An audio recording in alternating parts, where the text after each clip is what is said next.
আমার স্বামী আমাকে তার প্যারালাইজড বোনের দেখাশোনার জন্য রেখে গেল আর তার পুরো পরিবার নিয়ে চট্টগ্রাম গেল ঘুরতে। আমার শাশুড়ি গাড়িতে ওঠার আগে আমাকে হুমকি দিয়ে গেল তার মেয়ের দেখাশোনা যেন ঠিক মতো হয়।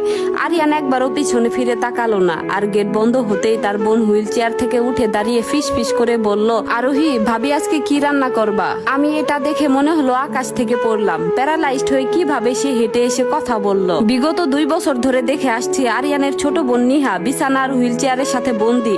কথা বলা তো দূরের কথা, নিজের হাতটা পর্যন্ত নাড়াতে পারতো না। অথচ সেই মেয়েটি এখন সম্পূর্ণ সুস্থ মানুষের মতো সোজা হয়ে দাঁড়িয়ে আমার দিকে তাকিয়ে হাসছে। তার কণ্ঠস্বরে কোনো জড়তা নেই, চোখের দৃষ্টিতে সেই চিরচেনা শূন্যতা নেই। আমি ভয়ে এবং বিস্ময়ে কয়েক পা পিছিয়ে গেলাম। ড্রয়িং রুমের দেয়াল ঘড়িটার টিকটিক শব্দ তখন আমার কানে হাতুড়ির মতো বাজছিল। আমার মুখের অবস্থা দেখে নিহা ঠোঁটে আঙ্গুল চেপে ইশারা করলো চুপ থাকার জন্য। সে চট করে জানালার পর্দাটা একটু সরিয়ে উকি দিয়ে দেখলো বাইরের গাড়িটা চলে গেছে কিনা। তারপর নিঃশ্বাস ছেড়ে আমার দিকে ফিরলো আর বলল, ভাবি অমন ভূত দেখার মতো তাকিয়ে আছো কেন? আমি নিহাই, তোমার ননদ। নিহা একদম স্বাভাবিক ভঙ্গিতে সোফাটার উপর বসলো, যেন এতক্ষণ হুইল চেয়ারে বসে থাকার ক্লান্তি দূর করছে।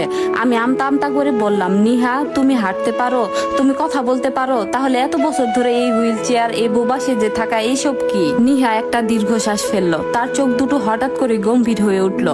সে বলল, যদি আজ ভাইয়া আর আম্মা চিটাগাং না যেত তবে এই অভিনয়টা আমাকে আরো কত বছর করতে হতো আমি জানি না। ভাবি আজ তোমাকে সব বলবো, কিন্তু তার আগে আমাকে প্রমিস করো আম্মা বা ভাইয়াকে কিচ্ছু জানাবে না। যদি জানাও তবে আমার মরা মুখ দেখবে। নিহার গলার স্বরে এমন একটা দৃঢ়তা আর একই সাথে আতঙ্ক ছিল যে আমি বাধ্য হয়ে মাথা নাড়লাম। আরিয়ানের সাথে যখন আমার বিয়ে হয় তখন থেকেই দেখে আসছি নিহা এই সংসারের এক প্রকার বোঝা। শাশুড়ি সারাদিন আমাকে খোঁটা দিতেন নিহার যত্ন নেয়ার জন্য, আর আরিয়ান বোনকে ভালোবাসার নাটক করলেও আসলে তাকে অবহেলাই করত। আজ তারা সবাই মিলে আনন্দ করতে চট্টগ্রাম গেল আর আমাকে ফেলে গেল নিহার সেবা করার জন্য। কিন্তু এখন তো পুরো পাশাটাই উল্টে গেছে।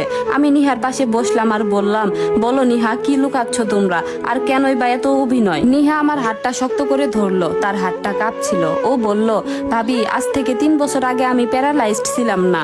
আমি বিশ্ববিদ্যালয়ের 2nd ইয়ারের স্টুডেন্ট ছিলাম। তখন আমি একজনের সাথে সম্পর্কে জড়াই। ছেলেটা মধ্যবিত্ত ছিল কিন্তু খুব সৎ ছিল।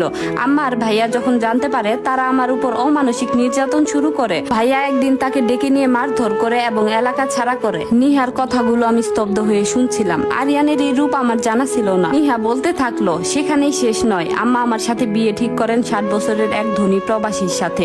আমি রাজি হইনি। বিয়ের আগের রাতে ভাইয়া আমাকে একটা জুস খেতে দেয়। সেটা খাওয়ার পর থেকে আমার পুরো শরীর অবশ হতে শুরু করে।